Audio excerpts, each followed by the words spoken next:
ਅੱਜ ਦੀ ਕਲਾਸ ਵਿੱਚ ਆਪ ਸਾਰਿਆਂ ਦਾ ਸਵਾਗਤ ਹੈ। ਉਮੀਦ ਹੈ ਤੁਸੀਂ UGC ਨੈਟ ਦੀ ਤਿਆਰੀ ਬਹੁਤ ਹੀ ਮਿਹਨਤ ਨਾਲ ਕਰ ਰਹੇ ਹੋਵੋਗੇ। ਸਾਡਾ ਵੀ ਇਹੀ ਮਕਸਦ ਰਹਿੰਦਾ ਹੈ ਕਿ ਅਸੀਂ ਵੀ ਤੁਹਾਨੂੰ ਵੱਧ ਤੋਂ ਵੱਧ ਜਾਣਕਾਰੀ ਦੇ ਸਕੀਏ, ਭਾਵੇਂ ਟੌਪਿਕ ਕੋਈ ਵੀ ਹੋਵੇ। ਅੱਜ ਦੀ ਕਲਾਸ ਦੀ ਸ਼ੁਰੂਆਤ ਕਰਦੇ ਹਾਂ। ਅੱਜ ਦੀ ਕਲਾਸ ਦੇ ਅੰਦਰ जिस टॉपिक उपर आप विचार करन जा रहे हाँ, डिस्कस करन जा रहे हाँ, जिसनों वो यूनिट 9 का टॉपिक है। यूनिट 9 भाषा विज्ञान।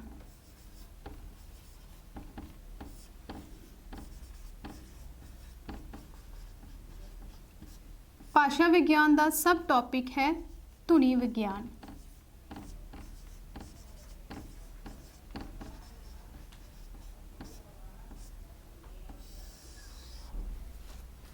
ਧੁਨੀ ਵਿਗਿਆਨ ਦੇ ਅੰਦਰ ਆਪਾਂ ਗੱਲ ਕਰ ਚੁੱਕੇ ਹਾਂ ਧੁਨੀ ਕੀ ਹੈ, ਧੁਨੀ ਵਿਗਿਆਨ ਕੀ ਹੈ। ਜੇਕਰ ਅਸੀਂ ਬਰੀਫ ਵਿੱਚ ਵਾਪਸ ਉਸ ਚੀਜ਼ ਨੂੰ ਰਿਪੀਟ ਕਰਨਾ ਹੋਵੇ ਤਾਂ ਧੁਨੀ ਵਿਗਿਆਨ ਕੀ ਹੈ। ਹੁਣ ਭਾਸ਼ਾ ਜੋ ਹੈ, ਭਾਸ਼ਾ ਦੀ ਉਤਪਤੀ ਕਿਵੇਂ ਹੋਈ, ਇਹ ਆਪਾਂ ਸਾਰੇ ਜਾਣਦੇ ਹਾਂ ਕਿ ਭਾਸ਼ਾ ਜੋ ਹੈ ਉਸ ਦੀ ਉਤਪਤੀ ਧੁਨ ਤੋਂ ਹੋਈ, ਧੁਨੀਆਂ ਤੋਂ ਹੋਈ।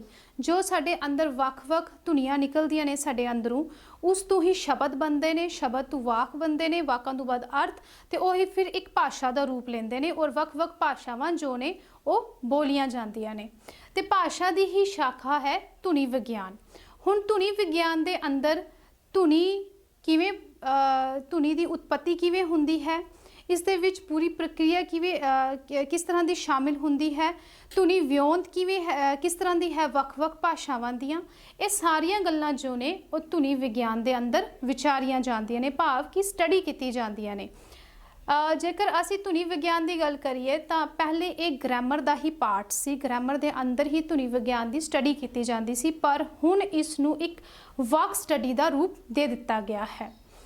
ਅੱਜ ਗੱਲ ਕਰਾਂਗੇ ਧੁਨੀ ਵਿਗਿਆਨ ਦੇ ਅੰਦਰ ਸਾਡੇ ਉਚਾਰਨ ਅੰਗਾਂ ਦੀ, ਉਚਾਰਨ ਅੰਗਾਂ ਦੀ। ਇਹ ਅੱਜ ਦਾ ਟੌਪਿਕ ਰਹੇਗਾ। ਜਦ ਵੀ ਅਸੀਂ ਧੁਨੀ ਨੂੰ ਉਚਾਰਦੇ ਹਾਂ, ਧੁਨੀ ਕੀ ਹੈ, ਸਾਡੇ ਅੰਦਰੋਂ ਜੋ ਆਵਾਜ਼ ਨਿਕਲਦੀ ਹੈ ਉਹ ਕਿਸੇ ਵੀ ਰੂਪ ਵਿੱਚ ਹੋ ਸਕਦੀ ਹੈ। ਜਦ ਵੀ ਅਸੀਂ ਧੁਨੀ ਨੂੰ ਉਚਾਰਦੇ ਹਾਂ ਤਾਂ ਉਹ ਸਾਡੇ ਸਰੀਰ ਵਿੱਚ ਉਤਪੰਨ ਹੁੰਦੀ ਹੈ। ਤੇ ਜਦ ਉਹ ਸਰੀਰ ਵਿੱਚ ਉਤਪੰਨ ਹੁੰਦੀ ਹੈ ਤਾਂ ਉਹ ਕਈ ਅੰਗਾਂ ਦੇ ਨਾਲ ਟਕਰਾਉਂਦੀ ਹੈ, ਭਾਵ ਕਿ ਕਈ ਅੰਗ ਜੋ ਨੇ ਉਸ ਨੂੰ ਰੁਕਾਵਟ ਦਿੰਦੇ ਨੇ। ਕਈਆਂ ਅੰਗਾਂ ਵਿੱਚੋਂ ਨਿਕਲ ਕੇ ਉਹ ਧੁਨੀ ਜੋ ਹੈ ਉਹ ਸਾਡੇ ਮੂੰਹ ਤੋਂ ਬਾਹਰ ਨਿਕਲਦੀ ਹੈ।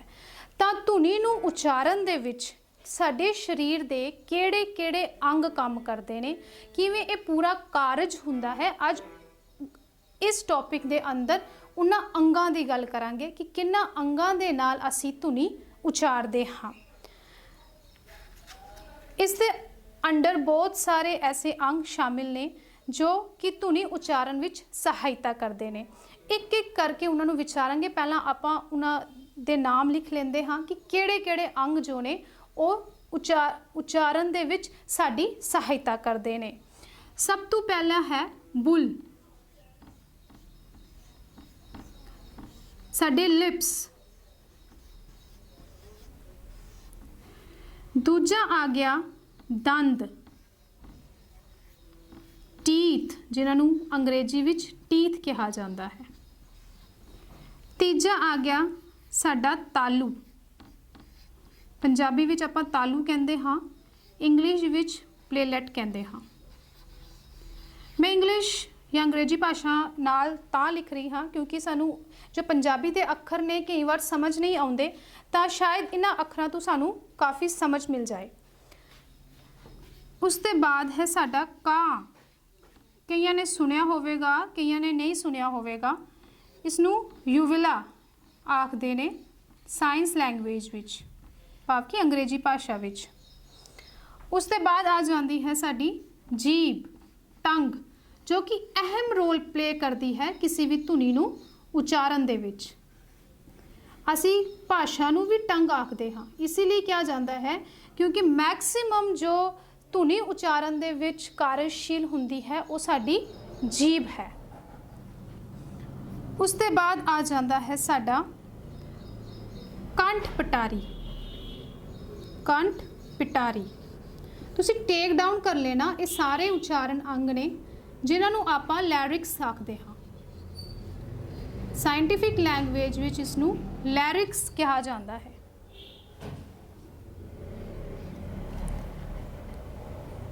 ਉਸ ਤੋਂ ਬਾਅਦ ਆ ਜਾਂਦਾ ਹੈ ਸਾਡਾ ਨਾਸਿਕ ਪੋਲ। ਨਾਸਿਕ ਪੋਲ ਤੁਸੀਂ ਸਮਝ ਹੀ ਗਏ ਹੋਵੋਗੇ। ਨਾਸਿਕ ਪੋਲ ਦਾ ਮਤਲਬ ਹੈ ਸਾਡੀ ਨੈਜ਼ਲ cavity.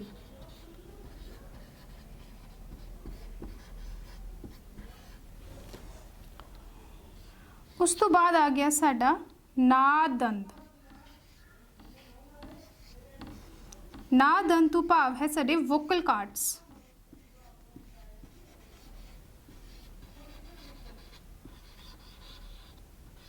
Vocal cards main important ਸਾਡੇ ਫੇਫੜੇ, ਜਿੱਥੋਂ ਆਪਾਂ ਸਾਹ ਲੈਂਦੇ ਹਾਂ, ਜੋ ਕਿ ਰੈਸਪੀਰੇਟਰੀ ਸਿਸਟਮ ਵਿੱਚ ਬਹੁਤ ਵੱਡਾ ਰੋਲ ਅਦਾ ਕਰਦੇ ਨੇ। ਫੇਫੜੇ, ਲੰਗਸ।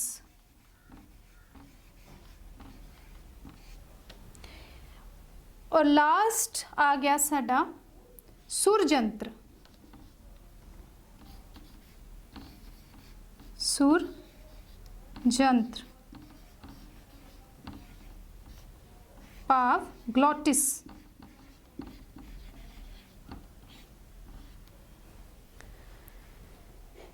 ਇਹ ਜੋ ਨੇ ਇਹ ਮੇਨ ਉਚਾਰਨ ਅੰਗ ਨੇ ਜਿਨ੍ਹਾਂ ਦੇ ਨਾਲ ਸਾਡੇ ਅੰਦਰੋਂ ਧੁਨੀਆਂ ਉਤਪੰਨ ਹੁੰਦੀਆਂ ਨੇ, ਜੋ ਸਾਡੇ ਅੰਦਰੋਂ ਆਵਾਜ਼ ਕੱਢਣ ਵਿੱਚ ਕਾਰਜਸ਼ੀਲ ਹੁੰਦੇ ਨੇ। ਇਹ ਅੰਗ ਨੇ ਬੁੱਲ, ਦੰਦ, ਤਾਲੂ, ਕਾਂ, ਨਾਦੰਦ, ਫੇਫੜੇ, ਸੁਰਜੰਤਰ, ਜੀਭ, ਕੰਠ, ਪਿਟਾਰੀ, ਨਾਸਕੀ ਪੋਲ।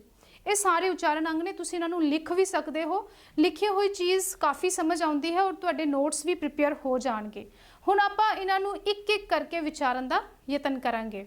ਸਭ ਤੋਂ ਪਹਿਲੇ ਆ ਗਏ ਬੁੱਲ। ਮੈਂ ਸਾਫ਼ ਕਰ ਰਹੀ ਹਾਂ, ਤੁਸੀਂ ਵੀਡੀਓ ਨੂੰ ਪੌਜ਼ ਕਰਕੇ ਸਕਰੀਨਸ਼ਾਟ ਲੈ ਸਕਦੇ ਹੋ।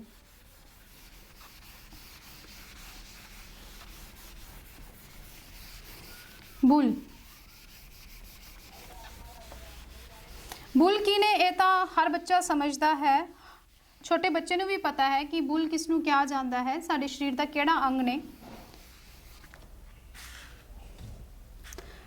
ਬੁੱਲ ਜੋ ਨੇ ਉਹ ਮੂੰਹ ਦੇ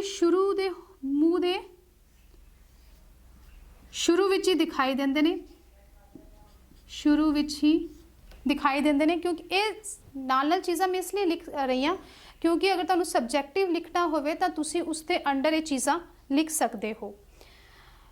ਇਹਨਾਂ ਰਾਹੀਂ ਬਹੁਤ ਸਾਰੀਆਂ ਧੁਨੀਆਂ ਉਚਾਰੀਆਂ ਜਾਂਦੀਆਂ ਨੇ ਬੁੱਲਾਂ ਰਾਹੀਂ। ਬੁੱਲਾਂ ਦਾ ਬਹੁਤ ਇੰਪੋਰਟੈਂਟ ਰੋਲ ਹੈ। ਭਾਵੇਂ ਤਾਂ ਸਾਰੇ ਅੰਗਾਂ ਦਾ ਹੀ ਆਪਣਾ ਆਪਣਾ ਵੱਖ-ਵੱਖ ਰੋਲ ਹੈ, ਪਰ ਕੁਝ ਅੰਗ ਐਸੇ ਨੇ ਜੋ ਕਾਫੀ ਇੰਪੋਰਟੈਂਸ ਰੱਖਦੇ ਨੇ। ਮੂੰਹ ਦੇ ਸ਼ੁਰੂ ਹੋਣ ਦੇ ਵਿੱਚ ਹੀ ਬੁੱਲ ਨੇ ਜਿਨ੍ਹਾਂ ਨੂੰ ਆਪਾਂ ਲਿਪਸ ਆਖਦੇ ਹਾਂ, ਔਰ ਇਹ ਬਹੁਤ ਸਾਰੀਆਂ ਧੁਨੀਆਂ ਉਚਾਰਨ ਵਿੱਚ ਸਾਡੀ ਸਹਾਇਤਾ ਕਰਦੇ ਨੇ। ਹੁਣ ਗੱਲ ਕੀਤੀ ਜਾਵੇ ਬੁੱਲਾਂ ਦੀ ਤਾਂ ਦੋ ਤਰ੍ਹਾਂ ਦੇ ਬੁੱਲ ਨੇ, ਇੱਕ ਉੱਪਰਲਾ ਬੁੱਲ ਤੇ ਇੱਕ ਥਲਮਾ ਬੁੱਲ। ਹੁਣ ਜਦ ਅਸੀਂ ਧੁਨੀ ਉਚਾਰਨ ਦੀ ਪ੍ਰਕਿਰਿਆ ਨੂੰ ਵੇਖਦੇ ਹਾਂ ਤਾਂ ਜੋ ਸਾਡਾ ਥਲਮਾ ਬੁੱਲ ਹੈ, ਹੇਠਲਾ, ਜਿਸ ਨੂੰ ਆਪਾਂ ਪੰਜਾਬੀ ਵਿੱਚ ਠੇਠ ਪੰਜਾਬੀ ਵਿੱਚ ਬੋਲਣਾ ਹੋਵੇ ਤਾਂ ਜੋ ਸਾਡਾ ਹੇਠਲਾ ਬੁੱਲ ਹੈ ਉਹ ਕਾਫੀ ਕਾਰਜਸ਼ੀਲ ਹੁੰਦਾ ਹੈ। ਬੁੱਲ ਜੋ ਹੈ ਉਹ ਜ਼ਿਆਦਾ ਕਾਰਜਸ਼ੀਲ ਹੈ ਸਾਡੇ ਉੱਪਰਲੇ ਬੁੱਲ ਤੋਂ।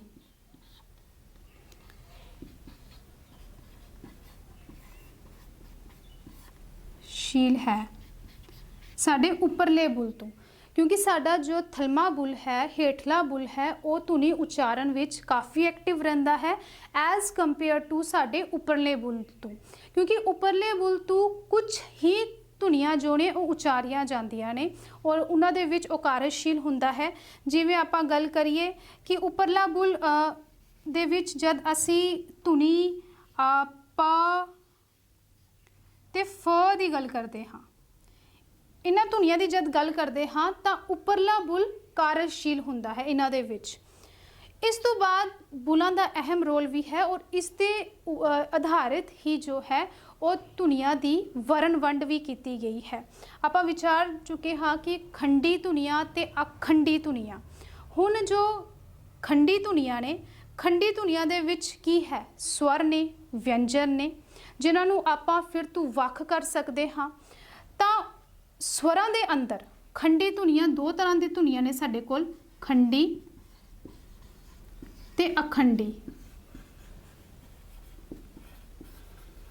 ਇਹਨਾਂ ਦੀ ਗੱਲ ਕਰ ਚੁੱਕੇ ਹਾਂ, ਖੰਡੀ ਤੇ ਅਖੰਡੀ। ਖੰਡੀ ਧੁਨੀਆਂ ਦੇ ਅੰਦਰ ਦੋ ਚੀਜ਼ਾਂ ਨੇ, ਇੱਕ ਸਵਰ ਨੇ ਔਰ ਇੱਕ ਵਿਅੰਜਨ। स्वर 10 ने ते व्यंजन जो बाकी बचे, ठीक है। खंडी धुनिया दे अंदर दो चीज़ां ने, स्वर ते व्यंजन। हुण जद असी स्वर धुनिया की गल करते हाँ, खंडी धुनिया के अंदर स्वर, जद असी स्वर धुनिया की गल करते हाँ, तो स्वर धुनिया जो ने, स्वर धुनिया नूं बुलां दे उच्चारण उत्ते इन्हां नूं वंडिया गया है जी। जद असी स्वरां दी अगे वर्ण वंड की गल करते हाँ, तो स्वरां दे अंदर ही जो है वो दो तरह की धुनियां आउंदियां ने। एक आंदी है गुलाईदार और एक आंदी है गुलाई रहत। गुलाई रहत। जद स्वरां दी इन्हां दो दे विच वर्ण वंड कीती जाती है, स्वर धुनिया दी जद ये वर्ण वंड कीती जाती है, तो इस वर्ण वंड नूं बुल्लां दे उच्चारण उत्ते आधारित किया गया है। गुलाईदार वो स्वर्ण वंड है जिन्हां दे विच साडे बुल जो ने उन्हां दी शेप गुलाई विच आउंदी है। जिवें कि आपां उचारदे हाँ ऊ, तुसी प्रैक्टिकल करके भी वेख सकते हो ऊ, ते इस दे विच साडे बुलां दी जो शेप है वो गोल हो जाती है। ऊ, ऊ हो गया दुला,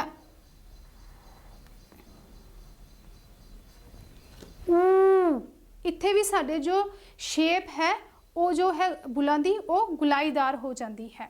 तो बुलां दी शेप दे उत्ते स्वर धुनिया दी वर्ण वंड की गई है। उसके बाद है गुलाई रहत, जिन्हां दे विच साडे बुलां दी शेप गुलाई, जिन्हां दे विच साडे बुलां दी शेप दी गुलाई नहीं होंदी, जो गुलाई रहत होंदियां ने। जिवें कि ई,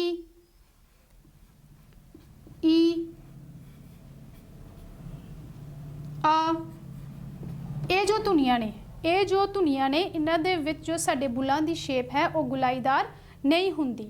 इसका मतलब कि साडे जो बुल ने वो काफ़ी इंपॉर्टेंस रखते हैं धुनियां नूं उच्चारण दे विच। तुसीं इत्थे तक समझ ही गए होवोगे कि साडा उपरला बुल एक्टिव नहीं रहिंदा, बहुत घट एक्टिव हुंदा है एज कंपेयर टू हेठले बुल तो। हुण एक चीज़ होर, मैं इन्हां चीज़ां नूं दस्सण तों पहलां एक चीज़ मैं होर दस दियां कि उच्चारण अंगां नूं दो चीज़ां दे विच वंडिया गया है। उच्चारण अंगां नूं, जिवें कि ये बुल सन, अपना वख-वख उच्चारण अंगां की गल कीती, तां उच्चारण अंगां नूं दो कैटागरीज दे विच भी डिवाइड किया गया है। एक है साडे एक्टिव आर्टिकुलेटर और दूजा है साडे पैसिव आर्टिकुलेटर। इन्हां दो कैटेगरीज दे विच उच्चारण अंगां नूं डिफाइन किया गया है, उच्चारण अंगां नूं कैटेगराइज्ड किया गया है। एक्टिव उच्चारण अंगां दा मतलब कि गतिशील, गतिशील उच्चारण अंग, ठीक है। जिवें कि गतिशील दे विच आपां गल कर चुके हाँ, हेठला बुल जो काफ़ी एक्टिव रहिंदा है, साडे जीभ है वो भी काफ़ी एक्टिव रहिंदी है। इस दे विच आ गया साडा हेठला बुल और साडी जीभ। दूसरा आ गया साडा पैसिव आर्टिकुलेटर, भाव की स्थिर उच्चारण अंग, जो काफ़ी एक्टिव नहीं रहंदे। एक्टिव हुंदे ने पर एज कंपेयर टू इन्हां अंगां तो घट हुंदे ने। स्थिर उच्चारण अंग,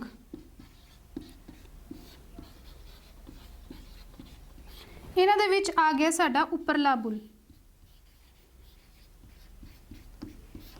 परला बुल ते उपरले दंद।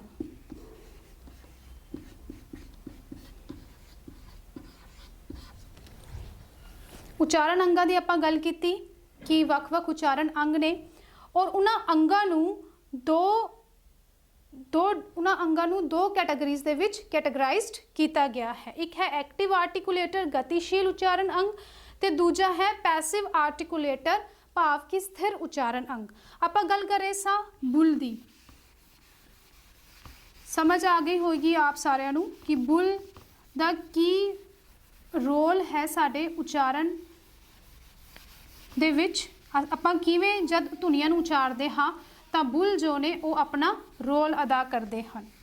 ਸੈਕਿੰਡ ਹੁਣ ਗੱਲ ਕਰਦੇ ਹਾਂ ਦੰਦ। ਜੋ ਦੂਜਾ ਅੰਗ ਹੈ ਸਾਡਾ ਉਹ ਹੈ ਦੰਦ। ਦੰਦ ਕਿਸ ਤਰ੍ਹਾਂ ਉਚਾਰਨ ਧੁਨੀਆਂ ਵਿੱਚ ਸਹਾਇਕ ਹੁੰਦੇ ਨੇ। ਦੰਦ ਭਾਵੇਂ ਤਾਂ ਜੇਕਰ ਅਸੀਂ ਦੰਦਾਂ ਦਾ ਬੋਡੀ ਦੇ ਅੰਦਰ ਜੋ ਹੈ ਇਹਨਾਂ ਦੇ ਕਾਰਜ ਨੂੰ ਵੇਖੀਏ ਤਾਂ ਦੰਦਾਂ ਦਾ ਮੇਨ ਕਾਰਜ ਕੀ ਹੈ, ਰੋਟੀ ਨੂੰ ਚਬਾਉਣਾ, ਜੋ ਵੀ ਚੀਜ਼ ਅਸੀਂ ਚਬਾਉਂਦੇ ਹਾਂ, ਰੋਟੀ ਨੂੰ ਖਾਣਾ, ਇਹ ਸਾਰਾ ਕੰਮ ਜੋ ਹੈ ਉਹ ਦੰਦ ਕਰਦੇ ਨੇ, ਮਤਲਬ ਚਬਾ ਕੇ ਚੀਜ਼ ਨੂੰ ਸਾਡੇ ਅੰਦਰ ਸਰੀਰ ਦੇ ਅੰਦਰ ਭੇਜਦੇ ਨੇ। ਪਰ ਜਦ ਅਸੀਂ ਧੁਨੀ ਉਚਾਰਨ ਵਿੱਚ ਇਹਨਾਂ ਦਾ ਰੋਲ ਦੇਖਦੇ ਹਾਂ ਤਾਂ ਇਹ ਵੀ ਹਿੱਸੇਦਾਰ ਨੇ ਉਸ ਦੇ ਵਿੱਚ।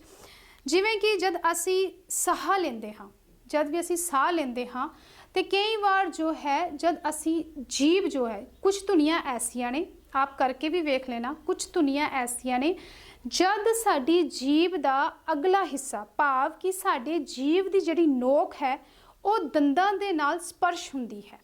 जद साडे जीभ दी नोक अगली नोक दंदां दे नाल स्पर्श हुंदी है, दंदां दे नाल स्पर्श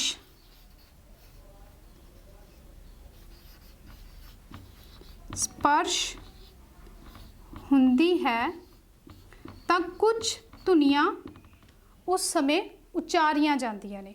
जद साडे जीभ दी नोक जो अगली टिप है वो दंदां दे नाल स्पर्श हुंदी है तां कुछ धुनियां जो ने उस समय उचारियां जांदियां ने। ਉਹ ਕਿਹੜੀਆਂ ਨੇ? ਜਿਵੇਂ ਤ, ਤੁਸੀਂ ਕਰਕੇ ਵੇਖ ਲਓ, ਤ, ਥ ਤੇ ਦ। ਇਹ ਧੁਨੀਆਂ ਕਦ ਆਪਾਂ ਉਚਾਰ ਸਕਦੇ ਹਾਂ?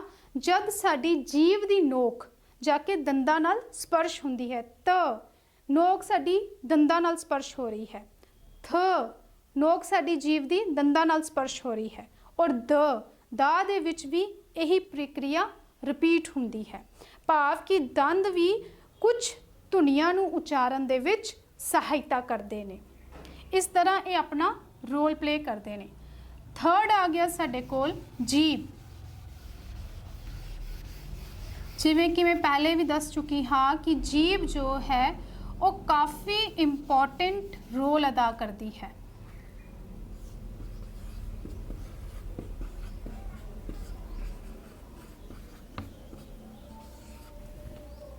जीभ, टंग,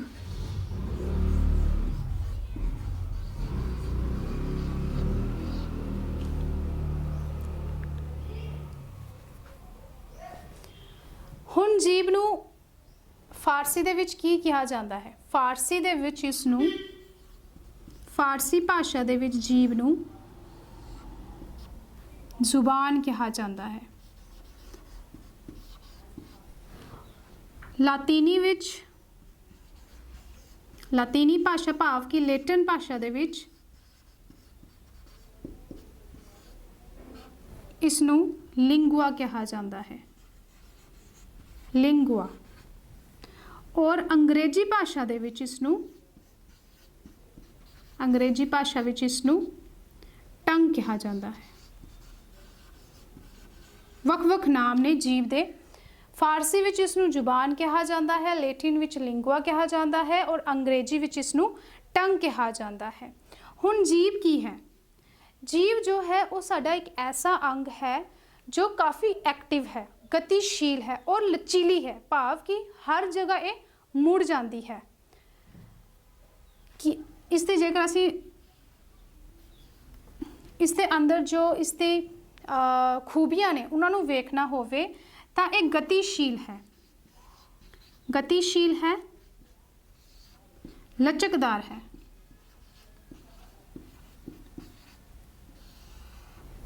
गतिशील है, लचकदार है और चुस्त है, भाव की एक्टिव है।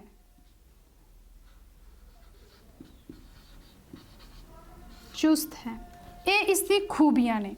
हुण इन्हां खूबियां दे आधार ते, इन्हां खूबियां दे आधार ते जीव दी उच्चारण विधि नूं 4 भागां विच वंडिया गया है। इन्हां खूबियां दे आधार ते जीव दी उच्चारण विधि नूं, जीव दे नाल जो धुनियां उचारियां जांदियां ने उन्हां नूं 4 भागां दे विच वंडिया गया है। पहला भाग जीभ दी नोक, जीभ दी नोक, tip of the tongue, tip of the टंग। दूजा आ गया जी ब्लेड,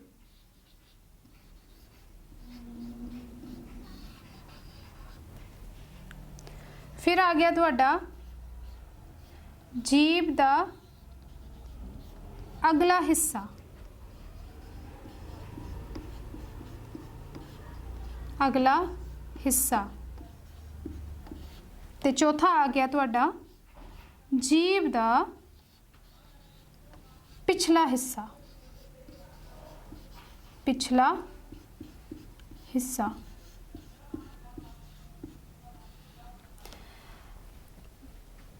जीभ ਧੁਨੀਆਂ ਨੂੰ ਕਿਵੇਂ ਉਚਾਰਦੀ ਹੈ, ਜੀਵ ਦੀ ਗੁਣਾ ਦੇ ਉੱਤੇ ਜੀਵ ਅਤੇ ਧੁਨੀ ਉਚਾਰਨ ਪ੍ਰਕਿਰਿਆ ਨੂੰ 4 ਭਾਗਾਂ ਦੇ ਵਿੱਚ ਵੰਡਿਆ ਗਿਆ ਹੈ। ਜੀਭ ਦੀ ਨੋਕ, ਜੀਭ ਬਲੇਡ ਜਾਂ ਕਹਿ ਲਈਏ ਜੀਭ ਦਾ ਵਿਚਕਾਰਲਾ ਹਿੱਸਾ, ਜੀਭ ਦਾ ਅਗਲਾ ਹਿੱਸਾ ਫਰੰਟ ਆਫ ਦ ਟੰਗ, ਇਹ ਫਰੰਟ ਭਾਗ ਹੈ, ਔਰ ਇਹ ਸਾਡਾ ਬੈਕ ਵਾਲਾ ਹਿੱਸਾ। ਇਹ 4 ਭਾਗਾਂ ਦੇ ਵਿੱਚ जीभ की प्रक्रिया नूं, जीभ की धुनी उचारण प्रक्रिया नूं वंडिया गया है। हुण एक एक करके वेखांगे कि किहड़ा किहड़ा हिस्सा किहड़ियां धुनियां उचारण दे विच कार्यशील हुंदा है। सब तो पहले हिस्से की गल करते हाँ।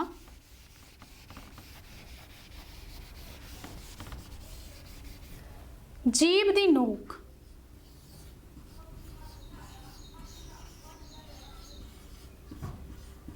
तुसीं मेन पॉइंट्स नूं टेक डाउन जरूर कर लेना। जीभ दी नोक भाव की tip of the tongue, tip of the टंग।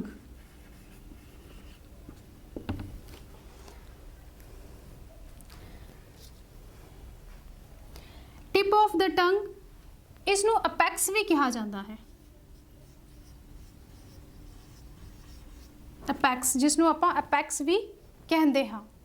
हुण की है जीभ की नोक, की है जीभ की नोक उल्टी होके जब साडे दंदां नाल, दंदां दे पिछले हिस्से नाल स्पर्श करती है तो उत्थे ये जो पार्ट है जीभ की नोक जो है ये उल्टी होके जब साडे दंदां दे पिछले हिस्से नाल, उपरले दंदां दे पिछले हिस्से नाल स्पर्श करती है तो उस विचों कुछ धुनियां जो ने वो उच्चारण हुंदियां ने। उल्ट के दंदां दे उपरले दंदां दे या कह लीए मूँह दे पठार नाल, उसनूं ये भी कह सकते हाँ मूँह दे पठार नाल स्पर्श करती है।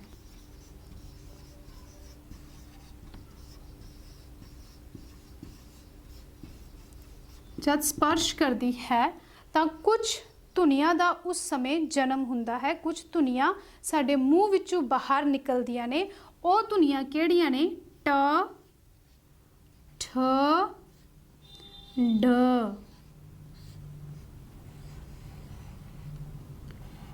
ये कुछ धुनियां ने जिन्हां दे विच जीभ दी नोक जो है वो अहम रोल अदा करती है। इसकी सहायता दे नाल ये धुनियां उचारियां जांदियां ने। उसके बाद दूजा आ गया जी ब्लेड,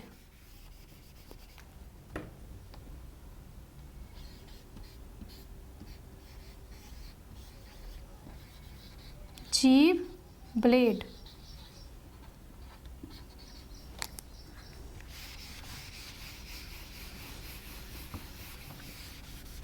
ਇਹ ਹਿੱਸਾ ਕਿਹੜਾ ਹੈ? ਇਹ ਹਿੱਸਾ ਹੈ ਜੀਭ ਦੇ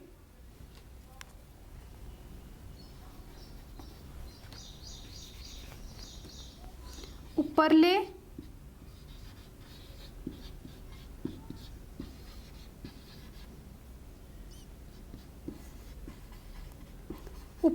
ਮਸੂੜਿਆਂ ਦੇ ਹੇਠਾਂ ਵਾਲਾ ਹਿੱਸਾ।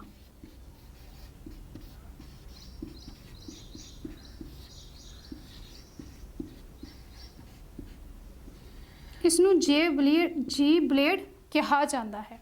उपरले मसूड़ियां दे हेठे वाले हिस्से नूं जी ब्लेड कहा जाता है। ये भी धुनी उच्चारण दे विच काफ़ी कार्यशील हुंदा है। तीजा आ गया जीभ दा अगला हिस्सा, जीभ दा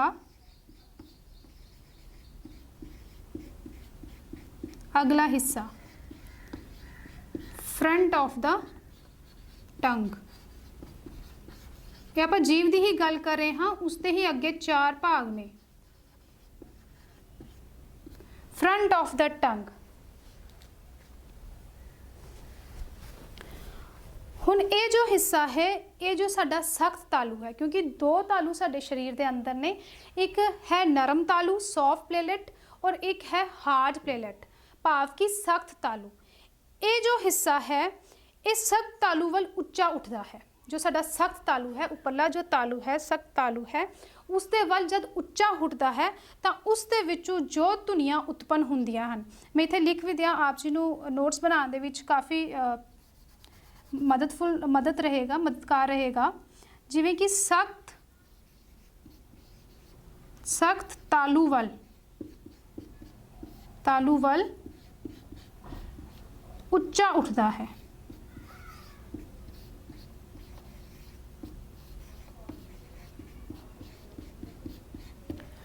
जीभ का जो अगला हिस्सा है वो सख्त तालू वाल उच्चा उठ के कुछ धुनियां नूं पैदा करता है और वो धुनियां ने श ते य। हुण इत्थे एक गल मैं आप जी नूं क्लीयर दस दवां कि जब असी धुनी विग्यान की गल करते हाँ, भावें ये प्रैक्टिकल विषय है, जब तक असी प्रैक्टिकली इसनूं वेखदे नहीं तब तक ये विषय समझ नहीं आउंदा। पर कुछ चीज़ां ऐसियां ने जब आप प्रैक्टिकल करन दी कोशिश भी करते हाँ तां भी सानूं चीज़ां समझ नहीं आंदियां ने। ये जिन्नियां भी चीज़ां ने ये विग्यानियां ने काफ़ी बारीकी नाल वाच के उन्होंने समझ के साडे सामने पेश कीतियां ने। कुछ चीज़ां तां तुसीं प्रैक्टिकल आप भी करके वेख सकते हो। जिवें असीं पिछे गल कीती कि दंदां दे नाल जो साडी जीभ स्पर्श हुंदी है त थ, तां इह सानूं दिखाई दे रहा है। पर जब असी कुछ धुनियां नूं उच्चार के प्रैक्टिकली समझण दा यतन करते हाँ तो कुछ चीज़ां सानूं समझ नहीं आउंदियां ने, क्योंकि साडी पहुँच साडी बारीकी काफ़ी घट हुंदी है। तो इसलिए इस विषय दे विच कन्फ्यूज नहीं होना। जो चीज़ां सानूं जिस तरह साडे जो विद्वान रहे ने उन्होंने साडे सामने पेश कीतियां ने, असी एज इट इज़ उन्हां चीज़ां नूं अपने माइंड अंदर रखना है। हुण असी चौथे हिस्से की गल करते हाँ, जीभ के चौथे हिस्से की। वो है जीभ का पिछला हिस्सा। कईयां नूं ये सबजैक्ट बड़ा ही वास्ट लग रहा होना, क्योंकि ये जो चीज़ां ने ये आपां पहली बार इन्हों पढ़ रहे हाँ, सुन रहे हाँ, फील कर रहे हाँ, बड़ी बारीकी वाली चीज़ां ने। तो कई बार कुछ जो विषय ऐसे ने जो सानू बड़े ही मतलब कि सौखे नहीं लगते, बड़े औखे जे लगते हैं। पर जब असी प्रैक्टिस करते रहते हाँ तो वो चीज़ां जो ने सौखियां हो जांदियां ने। तो इस विषय नूं भी प्रैक्टिस करन दी लोड़ है। जिवें जिवें तुसीं प्रैक्टिस करोगे, चीज़ां नूं अपने माइंड अंदर रखोगे, त्यों त्यों तुहानूं चीज़ां दी समझ आना शुरू हो जाएगी। जीभ दा पिछला हिस्सा, बैक ऑफ द टंग।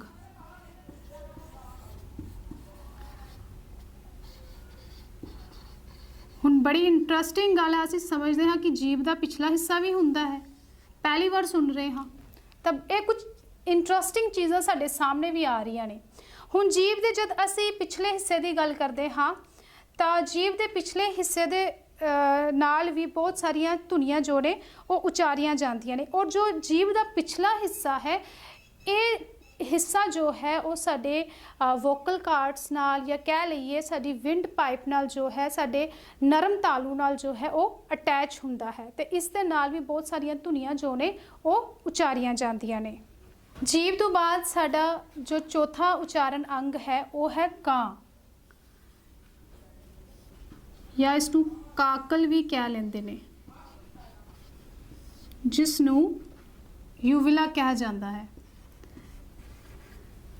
ये तुसी वेख्या भी होना, पर इस दे नां तो असी हजे तक अनजान सी। जद असी मूँह खोलते हाँ तो मूँह दे विच तुहानू एक लटकदा होया मास नज़र आता है। लटकदा क्योंकि जब जिथे साडे टॉन्सल्स ने, जब तुसी मूँह खोलो तो ये उपरले भाग ते, मूँह दे उपरले भाग उत्ते ये दो टॉन्सल्स होंदे ने। कईयां नू ये प्रॉब्लम भी रहिंदी है टॉन्सल्स की, जानते भी होवोगे तुसी। ये टॉन्सल्स होंदे ने ते विच एक मास दा लटकदा होया हिस्सा हुंदा है, मास दा लटकदा होया हिस्सा हुंदा है। प्रैक्टिकल करके तुसी वेख लेना, हुण नहीं वेखना, बाद विच वेख लेना। ये लटकदा होया हिस्सा हुंदा है जिसनू यूविला कहा जाता है। हुण कई बारी जद साडा गला खराब होवे या कई बारी असी गलत खान पीन करन कारण साडे ये जिहड़ा यूविला है इस दे विच इन्फैक्शन हो जाती है। तो आपां कई बार कहते हाँ कि मेरी आवाज़ बैठी हुई है, आवाज़ निकल नहीं रही, तो ये जो है इंपॉर्टेंट रोल प्ले करता है। जेकर ये इन्फैक्टेड हुंदा है तो साडी जो आवाज़ है उन्होंने भी इफेक्ट करता है। तो इसका रोल की है यूविला, इसका रोल की है। जेकर असीं इसकी गल करिए तो ये रोल की अदा करता, ये तो बस सारे नूं पता चल गया कि यूविला मूँह दे कित्थे कित्थे है, कित्थे वो मतलब फिक्स है साडे मूँह दे अंदर कित्थे है। पर यूविले दा साउंड दे विच, धुनी नूं उचारण दे विच रोल की है। यूविला जो है ये नासकी धुनियां नूं उत्पन्न करता है, जो नक दे राही धुनियां उचारी जांदियां ने। नासकी धुनियां नूं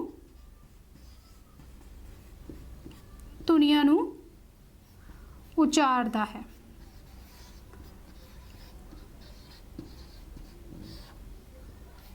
क्योंकि इसके कारण जो है साडे मूँह पोल का जो रस्ता है वो बंद होके साडे नक पोल का रस्ता जो है वो खुल जाता है। ये नक पोल के रस्ते नूं भाव कि साडी नैसल कैविटी नूं खोल के उथों नासकी धुनियां नूं उचारण करता है। ये इसका मेन इंपॉर्टेंट रोल है। जिवें न कुछ धुनियां ऐसियां ने जो नासकी धुनियां ने साडे नक तो निकलदियां ने, तो उन्हां धुनियां नूं उचारण दे विच यूविला का काफ़ी इंपॉर्टेंट रोल है। मेन कि ये साडे मूँह पोल नूं बंद करके साडे नासकी पोल नूं खोलदा है, तो उस विचों जो है नासकी धुनियां उत्पन्न हुंदियां ने। इस दे बाद 5th वन है साडा कंठ पिटारी। कंठ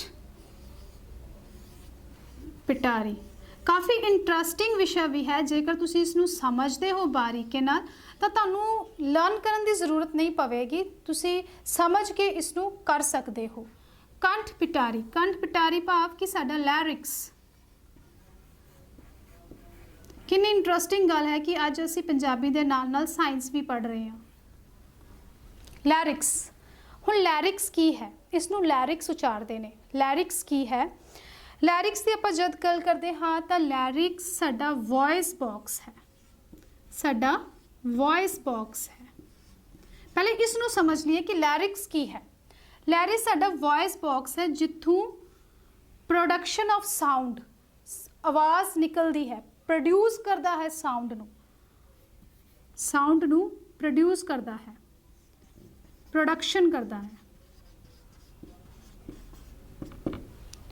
उसके बाद ये जो है लैरिक्स हुंदा कित्थे है। लैरिक्स साडी इसका एक्सटेंट कित्थे तक है, मतलब फैलाव कित्थे तक है। जेकर असी विंड पाइप की गल करिए तो ये साडी विंड पाइप है। साह नली जिसनों पंजाबी दे विच आपां साह नली आखदे हाँ, क्योंकि दो तरह की पाइप्स ने साडे अंदर, एक फूड पाइप है और एक विंड पाइप है। विंड पाइप नूं साइंटिफिकली असी ट्रैकिया भी आखदे हाँ, ट्रैकिया। ये विंड पाइप का ही नाम है, कन्फ्यूज नहीं होना। विंड पाइप हुण लैरिक्स का एक्सटेंट कित्थे तक है, लैरिक्स फैलिया कित्थे तक होया है, तो कह सकते हैं ये साडे रूट ऑफ द टंग, साडी जो जीभ है उसके पिछले हिस्से तो लैके, रूट ऑफ द टंग जीभ दे पिछले हिस्से तो लैके इसका जो फैलाव है वो ट्रैकिए तक है, भाव कि ये ट्रैकिए तक फैलिया होया है लैरिक्स। ये डायग्राम सिर्फ मैं तुहानू समझाउण लई दस रही हाँ, साइंटिफिकली इस तरह का नहीं है। रूट ऑफ द टंग साडी जीभ के पिछले हिस्से तो लैके साडी विंड पाइप तक इसका फैलाव है लैरिक्स का। लैरिक्स का फैलाव साडी रूट ऑफ द टंग तो लैके साडे ट्रैकिया तक, साडी विंड पाइप तक है। मेन इंटरेस्टिंग थिंग जी कि जब बच्चा 3 साल तक होता है तो लैरिक्स का जो डायामीटर है, लैरिक्स का डायामीटर 3 साल के बच्चे तक, अप टू 3 ईयर्स के बच्चे तक सिर्फ 3 mm का होंदा है। जब आप अडल्ट हो जाते हाँ, वड्डे हो जाते हाँ, तो लैरिक्स जो है वो 12 mm का हो जाता है। लैरिक्स नू वॉइस बॉक्स कहा जाता है, इत्थों वॉइस की प्रोडक्शन होती है, साउंड निकलती है। इसका extent root of the tongue तो लैके ट्रैकिया तक है। बच्चों तक ये 3 mm का होंदा है और अडल्ट्स दे विच ये 12 mm का हो जाता है। मेन साडा मकसद सिर्फ ये है कि आप समझना है कि धुनी नूं किवें उच्चारण करता है। ये प्रोडक्शन करता है वॉइस की, प्रोड्यूस करता है वॉइस नूं प्रोड्यूस करता है, साउंड नूं प्रोड्यूस करता है।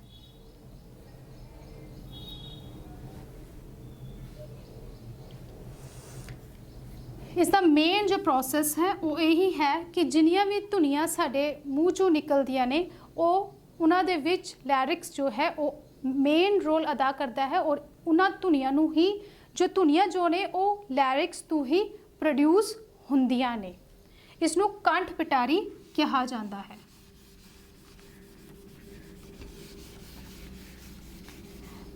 एक गल होर कि ये साडी ठोडी दे बिल्कुल सामने हुंदा है, मतलब कि जेकर असी अपनी ठोडी नूं वेखीए तो ये बिल्कुल इत्थे सामने हुंदा है लैरिक्स। उस तो बाद कंठ पिठारी तो बाद आ जाता है साडा नासकी पोल। ये भी एक साडे शरीर का अंग है जो धुनी उच्चारण दे विच धुनी उच्चारण दे विच साडी सहायता करता है, जिसनूं नैसल कैविटी कहा जाता है। ये तो आप सारे जानते हैं नैसल कैविटी बारे। नैसल कैविटी बारे तो आप छोटी क्लासां च भी पढ़िया होया है कि नासिक पोल की है, भाव कि साडे नक दे अंदर दी जगह नूं, ये साडा नक है, नक दे अंदर दी जगह नूं नासकी पोल कहा जाता है। नक दे अंदर दी थां नूं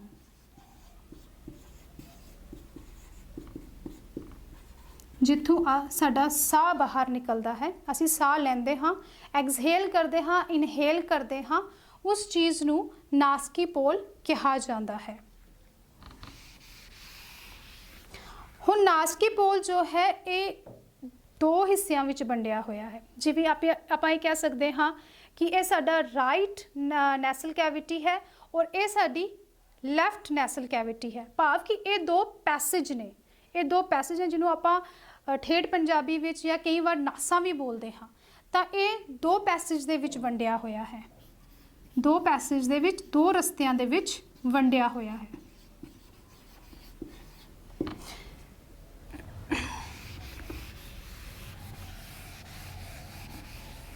और नैसिक पोल की मदद के नाल नासकी धुनियां ਉਚਾਰੀਆਂ ਜਾਂਦੀਆਂ ਨੇ। ਇਹ ਜਿੰਨੀ ਵੀ ਨਾਸਕੀ ਧੁਨੀਆਂ ਨੇ, ਜੋ ਵੀ ਅਸੀਂ ਨੱਕ ਤੋਂ ਧੁਨੀਆਂ ਉਚਾਰਦੇ ਹਾਂ, ਨਾਸਕਿਕ ਧੁਨੀਆਂ ਜੋ ਨੇ ਉਹਨਾਂ ਨੂੰ ਉਚਾਰਨ ਦੇ ਵਿੱਚ ਸਾਡਾ ਨਾਸਕੀ ਪੋਲ ਜੋ ਹੈ ਉਹ ਸਹਾਇਕ ਹੁੰਦਾ ਹੈ। ਹੁਣ ਗੱਲ ਕਰਦੇ ਹਾਂ ਵੋਕਲ ਕਾਰਡਸ ਦੀ, ਜਿਨ੍ਹਾਂ ਨੂੰ ਨਾਦ ਦੰਦ ਆਖਿਆ ਜਾਂਦਾ ਹੈ। ਵੋਕਲ ਕਾਰਡਸ ਜੋ ਨੇ ਉਹ ਲੈਰਿਕਸ ਤੇ ਸਾਈਡ ਬਾਈ ਸਾਈਡ ਫੈਲੇ ਹੁੰਦੇ ਨੇ। ਆਪਾਂ ਲੈਰਿਕਸ ਦੀ ਗੱਲ ਕਰ ਚੁੱਕੇ ਹਾਂ ਕਿ ਲੈਰਿਕਸ ਦਾ ਜੋ ਫੈਲਾਅ ਹੈ ਉਹ ਸਰੀਰ ਦੇ ਅੰਦਰ ਕਿੱਥੇ ਹੈ। ਲੈਰਿਕਸ ਜੋ ਹੈ ਉਹ ਟਰੈਕੀਆ ਭਾਵ ਕਿ ਸਾਡੀ ਵਿੰਡ ਪਾਈਪ, ਰੂਟ ਆਫ ਦਾ ਟੰਗ ਤੋਂ ਲੈ ਕੇ ਰੂਟ ਆਫ ਦਾ ਟੰਗ, ਜੀਭ ਦੇ ਪਿਛਲੇ ਹਿੱਸੇ ਤੋਂ ਲੈ ਕੇ ਸਾਡੀ ਵਿੰਡ ਪਾਈਪ ਤੱਕ ਲੈਰਿਕਸ ਜੋ ਹੈ ਉਹ ਫੈਲਿਆ ਹੁੰਦਾ ਹੈ। ਭਾਵ ਕਿ ਸਮਝ ਲਓ ਕਿ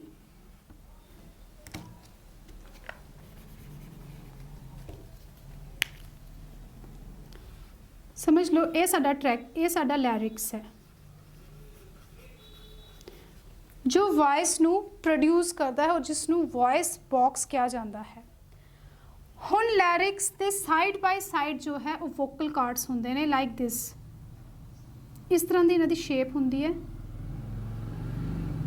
ਮੈਂ ਪਹਿਲਾਂ ਵੀ ਕਹਿ ਚੁੱਕੀ ਹਾਂ ਕਿ ਪ੍ਰੋਪਰ ਇਸ ਤਰ੍ਹਾਂ ਦਾ ਸਟਰਕਚਰ ਨਹੀਂ ਹੈ, ਸਿਰਫ ਤੁਹਾਨੂੰ ਸਮਝਾਉਣ ਲਈ ਇਹ ਮੈਂ ਕਰ ਰਹੀ ਹਾਂ। ਇਸ ਤਰ੍ਹਾਂ ਦੀ ਸ਼ੇਪ ਹੁੰਦੀ ਹੈ, ਜਾਂ ਮੈਂ ਇਸ ਨੂੰ ਇੱਥੇ ਬਣਾ ਕੇ ਦੱਸ ਦਵਾਂ। ਇਸ ਤਰ੍ਹਾਂ ਦੀ ਸ਼ੇਪ ਹੁੰਦੀ ਹੈ ਵੋਕਲ ਕਾਰਡਸ ਦੀ। ਇਹ ਵੋਕਲ ਕਾਰਡਸ ਦੀ ਸ਼ੇਪ ਹੁੰਦੀ ਹੈ, ਟਰੈਕੀਆ ਦੇ ਸਾਈਡ ਬਾਈ ਸਾਈਡ ਫੈਲੇ ਹੁੰਦੇ ਨੇ। ਹੁਣ ਹੁੰਦਾ ਕੀ ਹੈ ਕਿ ਜੋ ਵੋਕਲ ਕਾਰਡਸ ਨੇ ਜਦ ਵਿੰਡ ਜੋ ਹੈ ਉਹ ਲੈਰਿਕਸ ਤੋਂ ਪਾਸ ਕਰਦੀ ਹੈ, ਜਦ ਵੋਕਲ ਕਾਰਡਸ ਤੱਕ ਪਹੁੰਚਦੀ ਹੈ, ਤਾਂ ਜਦ ਆਪਾਂ ਬੋਲਦੇ ਹਾਂ ਤਾਂ ਬੋਲਣ ਵਿੱਚ ਕੀ ਹੈ, ਸਾਡੇ ਵੋਕਲ ਕਾਰਡਸ ਲਾਈਕ ਦਿਸ, ਸਮਝ ਲਓ ਕਿ ਇਹ ਇਸ ਤਰ੍ਹਾਂ ਨੇ ਲਾਈਕ ਦਿਸ। ਤੇ ਜਦ ਆਪਾਂ ਬੋਲਦੇ ਹਾਂ ਤਾਂ ਇਹ ਬੰਦ ਹੁੰਦੇ ਨੇ, ਜਦ ਬੋਲਦੇ ਹਾਂ ਤਾਂ ਇਹ ਖੁੱਲ੍ਹਦੇ ਨੇ, ਬੰਦ ਹੁੰਦੇ ਨੇ, ਖੁੱਲ੍ਹਦੇ ਨੇ। ਭਾਵ ਕਿ ਇਹ ਵਾਈਬ੍ਰੇਟ ਹੁੰਦੇ ਨੇ, ਵਾਈਬ੍ਰੇਟ। ਜਦ ਇਹ ਵਾਈਬ੍ਰੇਟ ਹੁੰਦੇ ਨੇ, ਜਦ ਆਪਾਂ ਬੋਲਦੇ ਹਾਂ ਵਾਈਬ੍ਰੇਸ਼ਨ ਹੁੰਦੀ ਹੈ। ਵਾਈਬ੍ਰੇਸ਼ਨ ਦੇ ਨਾਲ ਜੋ ਹੈ ਧੁਨੀਆਂ ਉੱਥੋਂ ਬਾਹਰ ਨਿਕਲਦੀਆਂ ਨੇ, ਕੰਬਣ। ਭਾਵ ਕਿ ਜਦ ਆਵਾਜ਼ ਬਾਹਰ ਨਿਕਲਦੀ ਹੈ ਤਾਂ ਇੱਕ ਕੰਬਣ ਜੋ ਹੈ ਉਹ ਵੋਕਲ ਕਾਰਡਸ ਦੇ ਵਿੱਚ ਉਤਪੰਨ ਹੁੰਦੀ ਹੈ। ਤਾਂ ਵੋਕਲ ਕਾਰਡਸ ਤੋਂ ਜੋ ਨੇ ਉਹ ਵੱਖ-ਵੱਖ ਧੁਨੀਆਂ ਸਾਡੀਆਂ ਬਾਹਰ ਨਿਕਲਦੀਆਂ ਨੇ। ਭਾਵ ਕਿ ਇਹ ਜੋ ਨੇ ਬੈਂਡਸ ਜੋ ਨੇ ਇਹ ਆਪਸ ਵਿੱਚ ਇਕੱਠੇ ਹੋ ਜਾਂਦੇ ਨੇ, ਵਾਈਬ੍ਰੇਟ ਹੁੰਦੇ ਨੇ ਔਰ ਸਾਊਂਡ ਨੂੰ ਪ੍ਰੋਡਿਊਸ ਕਰਦੇ ਨੇ, ਧੁਨੀ ਨੂੰ ਪ੍ਰੋਡਿਊਸ ਕਰਦੇ ਨੇ। ਇਹ ਮੇਨ ਅਹਿਮ ਰੋਲ ਇਹ ਅਦਾ ਕਰਦੇ ਨੇ ਵੋਕਲ ਕਾਰਡਸ, ਜੋ ਕਿ ਲੈਰਿਕਸ ਦੇ ਦੋਨੋਂ ਸਾਈਡ ਫੈਲੇ ਹੁੰਦੇ ਨੇ। ਲੈਰਿਕਸ ਵੌਇਸ ਬਾਕਸ ਹੈ, ਇਹ ਉਸ ਦੇ ਦੋਨੋਂ ਸਾਈਡ ਫੈਲੇ ਹੋਏ ਨੇ, ਇਹ ਵਾਈਬ੍ਰੇਟ ਕਰਦੇ ਨੇ ਤੇ ਇਹਨਾਂ ਦੀ ਵਾਈਬ੍ਰੇਸ਼ਨਸ ਦੇ ਨਾਲ ਜੋ ਹੈ ਉਹ ਸਾਊਂਡ ਨਿਕਲਦੀ ਹੈ, ਸਾਊਂਡ ਪ੍ਰੋਡਿਊਸ ਹੁੰਦੀ ਹੈ। ਇਸ ਤੋਂ ਬਾਅਦ ਸਾਡਾ ਆ ਜਾਂਦਾ ਹੈ ਸੁਰ ਯੰਤਰ। ਨਾਦ ਦੰਦ ਤੋਂ ਬਾਅਦ ਸਾਡਾ ਨੈਕਸਟ ਜੋ ਅੰਗ ਹੈ ਉਹ ਹੈ ਸੁਰ ਯੰਤਰ। ਸੁਰ ਯੰਤਰ ਨੂੰ ਆਪਾਂ ਗਲੋਟਿਕਸ ਕਹਿੰਦੇ ਹਾਂ, ਗਲੋਟਿਕਸ। ਹੁਣ ਗਲੋਟਿਕਸ ਦਾ ਜੇਕਰ ਮੀਨਿੰਗ ਸਮਝਣਾ ਹੋਵੇ ਆਮ ਭਾਸ਼ਾ ਵਿੱਚ ਤਾਂ ਗਲੋਟਿਕਸ ਦਾ ਮਤਲਬ ਹੈ ਓਪਨਿੰਗ। ਗਲੋਟਿਕਸ ਦਾ ਮਤਲਬ ਹੈ ਓਪਨਿੰਗ। ਹੁਣ ਜੇਕਰ ਇਸ ਦੇ ਸਟਰਕਚਰ ਨੂੰ ਵੇਖਣਾ ਹੋਵੇ ਕਿ ਇਹ ਸਰੀਰ ਦੇ ਕਿਹੜੇ ਹਿੱਸੇ ਵਿੱਚ ਹੈ, ਤਾਂ ਇਹ ਆਪਾਂ ਦੇਖ ਲਿਆ। ਦਿਸ ਇਜ਼ ਟਰੈਕੀਆ, ਇਹ ਸਾਡਾ ਲੈਰਿਕਸ ਹੈ।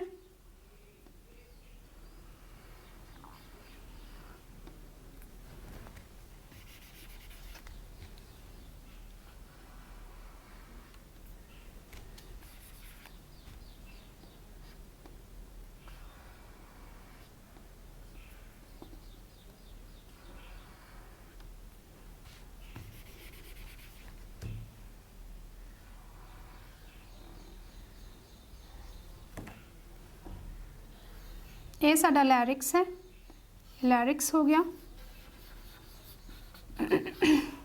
ਗਲੋਟਿਕਸ ਜੋ ਹੈ ਉਹ ਲੈਰਿਕਸ ਦੇ ਬਿਲਕੁਲ ਉੱਪਰ ਹੁੰਦਾ ਹੈ, ਇਹ ਸਾਡਾ ਗਲੋਟਿਕਸ ਹੋ ਗਿਆ। ਇਹ ਸਾਡੀ ਵਿੰਡ ਪਾਈਪ ਹੋ ਗਈ, ਟਰੈਕੀਆ। ਇਹ ਲੈਰਿਕਸ, ਔਰ ਲੈਰਿਕਸ ਦੇ ਉੱਪਰ ਬਿਲਕੁਲ ਇਹ ਹੈ ਗਲੋਟਿਕਸ। ਹੁਣ ਕੀ ਹੁੰਦਾ ਹੈ ਕਿ ਗਲੋਟਿਕਸ ਦੇ ਅੰਦਰ ਸੁਰ ਤੰਦਾਂ ਹੁੰਦੀਆਂ ਨੇ, ਭਾਵ ਕਿ ਛੋਟੇ ਛੋਟੇ ਛੋਟੇ ਛੋਟੇ ਇਸ ਦੇ ਅੰਦਰ ਮਸਲਸ ਹੁੰਦੇ ਨੇ, ਸੁਰ ਤੰਦਾਂ ਹੁੰਦੀਆਂ ਨੇ। ਜਦ ਇਹ ਸੁਰ ਤੰਦਾਂ ਆਪਸ ਵਿੱਚ ਜੁੜਦੀਆਂ ਨੇ ਤਾਂ ਉਸ ਵਿੱਚੋਂ ਧੁਨੀਆਂ ਉਤਪੰਨ ਹੁੰਦੀਆਂ ਨੇ। ਹੁਣ ਕੀ ਹੈ ਕਿ ਗਲੋਟਿਕਸ ਦਾ ਮੇਨ ਫੰਕਸ਼ਨ ਕੀ ਹੈ? ਸਾਹ ਬਾਹਰ ਨਿਕਲ ਰਿਹਾ ਹੈ ਵਿੰਡ ਪਾਈਪ ਤੋਂ, ਲੈਰਿਕਸ ਜੋ ਹੈ ਉਹ ਸਾਊਂਡ ਨੂੰ ਪ੍ਰੋਡਿਊਸ ਕਰਦਾ ਹੈ। ਗਲੋਟਿਕਸ ਜੋ ਹੈ ਉਹ ਇੱਕ ਰਸਤਾ ਬਣਾਉਂਦਾ ਹੈ ਸਾਹ ਨੂੰ ਲੈਰਿਕਸ ਵਿੱਚੋਂ ਪਾਸ ਹੋਣ ਲਈ। ਸਾਹ ਜੋ ਹੈ ਉਹ ਸਾਡਾ ਲੈਰਿਕਸ ਵਿੱਚੋਂ ਬਾਹਰ ਨਿਕਲੇ, ਉਸ ਨੂੰ ਗਲੋਟਿਕਸ ਇੱਕ ਰਸਤਾ ਪ੍ਰੋਵਾਈਡ ਕਰਦਾ ਹੈ ਔਰ ਗਲੋਟਿਕਸ ਦਾ ਇਹ ਹੀ ਅਹਿਮ ਰੋਲ ਹੈ ਕਿ ਉਸ ਰਸਤੇ ਤੋਂ ਫਿਰ ਜੋ ਸਾਡੀ ਸਾਹ ਹੈ ਉਹ ਬਾਹਰ ਨਿਕਲਦੀ ਹੈ ਤੇ ਉਸ ਦੇ ਨਾਲ ਵੱਖ-ਵੱਖ ਧੁਨੀਆਂ ਜੋ ਨੇ ਉਹ ਉਤਪੰਨ ਹੁੰਦੀਆਂ ਨੇ, ਸਾਡੇ ਵੱਖ-ਵੱਖ ਸੁਰ ਜੋ ਨੇ ਉਹ ਬਾਹਰ ਨਿਕਲਦੇ ਨੇ। ਮੇਨ ਬਰੀਫ ਵਿੱਚ ਕਹਿ ਲਈਏ ਤਾਂ ਗਲੋਟਿਕਸ ਦਾ ਮੇਨ ਜੋ ਰੋਲ ਹੈ ਉਹ ਇਹੀ ਹੈ ਕਿ ਇਹ ਹਵਾ ਨੂੰ ਲੈਰਿਕਸ ਵਿੱਚੋਂ ਪਾਸ ਹੋਣ ਲਈ, ਬਾਹਰ ਨਿਕਲਣ ਲਈ ਇੱਕ ਰਸਤਾ ਪ੍ਰੋਵਾਈਡ ਕਰਦਾ ਹੈ। ਜਦ ਉਹ ਹਵਾ ਬਾਹਰ ਨਿਕਲਦੀ ਹੈ ਤਾਂ ਉਸ ਵਿੱਚੋਂ ਵੱਖ-ਵੱਖ ਧੁਨੀਆਂ ਜੋ ਨੇ ਉਹ ਉਤਪੰਨ ਹੁੰਦੀਆਂ ਨੇ। ਇਹ ਮੇਨ ਇੰਪੋਰਟੈਂਟ ਸਾਡੇ ਉਚਾਰਨ ਅੰਗ ਸਨ ਜਿਨ੍ਹਾਂ ਦੀ ਆਪਾਂ ਗੱਲ ਕਰ ਚੁੱਕੇ ਹਾਂ। ਇਸ ਤੋਂ ਬਾਅਦ ਫੇਫੜਿਆਂ ਬਾਰੇ ਆਪਾਂ ਸਾਰੇ ਜਾਣਦੇ ਹਾਂ ਕਿ ਸਾਹ ਦੇ ਨਾਲ ਹੀ ਸਾਡੀਆਂ ਧੁਨੀਆਂ ਬਾਹਰ ਨਿਕਲਦੀਆਂ ਨੇ ਤੇ ਸਾਹ ਜੋ ਹੈ, ਸਾਹ ਦਾ ਜੋ ਮੇਨ ਪ੍ਰੋਸੈਸ ਹੈ, ਆਪਾਂ ਸਾਹ ਲੈਂਦੇ ਹਾਂ, ਸਾਹ ਬਾਹਰ ਛੱਡਦੇ ਹਾਂ ਤੇ ਇਹ ਸਾਰੇ ਮੇਨ ਪ੍ਰੋਸੈਸ ਦੇ ਵਿੱਚ ਜੋ ਵੱਡਾ ਮੇਨ ਆਰਗਨ ਇਨਵੋਲਵ ਹੁੰਦਾ ਹੈ ਉਹ ਸਾਡੇ ਫੇਫੜੇ ਹੁੰਦੇ ਨੇ ਤੇ ਫੇਫੜਿਆਂ ਦਾ ਮੇਨ ਅਹਿਮ ਰੋਲ ਹੈ ਧੁਨੀਆਂ ਨੂੰ ਉਤਪੰਨ ਕਰਨ ਦੇ ਵਿੱਚ। ਇਸ ਤੋਂ ਬਾਅਦ ਲਾਸਟ ਵਨ ਜੋ ਸਾਡਾ ਰਹਿ ਗਿਆ ਸੀ ਉਹ ਹੈ ਤਾਲੂ, ਪਲੇਲੈਟ। ਇਹ ਦੋ ਤਰ੍ਹਾਂ ਦੇ ਹੁੰਦੇ ਨੇ, ਇੱਕ ਹੁੰਦਾ ਹੈ ਸਖਤ ਤਾਲੂ, ਸਖਤ ਤਾਲੂ, ਔਰ ਇੱਕ ਹੁੰਦਾ ਹੈ ਨਰਮ ਤਾਲੂ। ਸਖਤ ਤਾਲੂ ਜੋ ਸਾਡੇ ਉੱਪਰਲੇ ਹਿੱਸੇ ਵਿੱਚ ਹੁੰਦਾ ਹੈ ਔਰ ਨਰਮ ਤਾਲੂ ਜੋ ਸਾਡੇ ਥੱਲਵੇਂ ਹਿੱਸੇ ਵਿੱਚ ਹੁੰਦਾ ਹੈ। ਇਹ ਦੋ ਤਰ੍ਹਾਂ ਦੇ ਤਾਲੂ ਨੇ ਜਿਨ੍ਹਾਂ ਦੇ ਨਾਲ ਧੁਨੀਆਂ ਉਤਪੰਨ ਹੁੰਦੀਆਂ ਨੇ। ਜਦ ਜੀਵ ਇਹਨਾਂ ਦੇ ਵੱਖ-ਵੱਖ ਭਾਗਾਂ ਤੇ ਜੀਵ ਸਪਰਸ਼ ਹੁੰਦੀ ਹੈ, ਵੱਖ-ਵੱਖ ਸਥਿਤੀਆਂ ਉਤਪੰਨ ਹੁੰਦੀਆਂ ਨੇ ਤੇ ਉੱਥੋਂ ਹੀ ਫਿਰ ਵੱਖ-ਵੱਖ ਧੁਨੀਆਂ ਦਾ ਵੀ ਜਨਮ ਹੁੰਦਾ ਹੈ।